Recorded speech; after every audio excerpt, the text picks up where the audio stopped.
AP Rayalaseema భగభగలాడుతోంది. మండుతున్న ఎండలకు తోడు వేడిగాలులతో జనం అల్లాడుతున్నారు.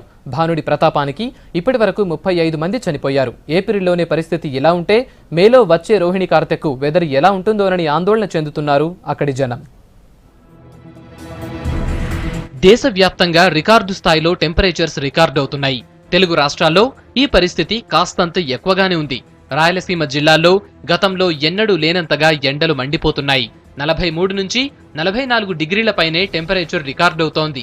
ఉదయం 8 గంటల నుంచే ఎండ తీవ్రత, వేడి గాలులతో జనం రోడ్లపైకి రావాలంటేనే భయపడుతున్నారు. రాత్రి 8 అయినా వాతావరణం చల్లబడ్డం లేదు. పెరుగుతున్న టెంపరేచర్తో చిన్నపిల్లలు, ముసలివాళ్లు తీవ్ర ఇబ్బందులు పడుతున్నారు. అత్యవసర పనులుంటే తప్ప ఇళ్ల నుంచి బయటకు రావటం లేదు జనం. అటు ఇళ్లలో ఉన్న కూలర్లు, ఏసీలు సైతం అధిక ఉష్ణోగ్రతలకు మొరాయిస్తున్నాయి. సర్వీస్ సెంటర్ల చుట్టూ ప్రదక్షిణలు చేస్తున్నారు ప్రజలు.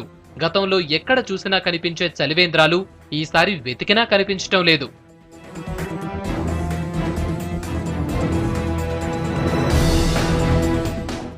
ఎండవేడిమితో జాగ్రత్తలు తీసుకోవాలంటున్నారు డాక్టర్లు.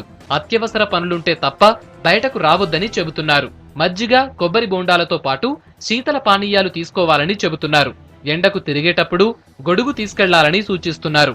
వ్యవసాయ కూలీలు, భవన నిర్మాణ కార్మికులు, ఉపాధి కూలీలు ఉదయం 10 గంటలలోపే పనులు ముగించుకోవాలంటున్నారు.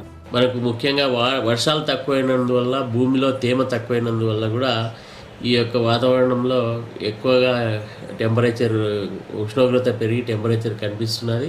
ముఖ్యంగా బయట తిరిగే వాళ్ళు కూడా, ఈ ఎండలో తిరిగే వాళ్ళు కొన్ని జాగ్రత్తలు తీసుకోవాలి.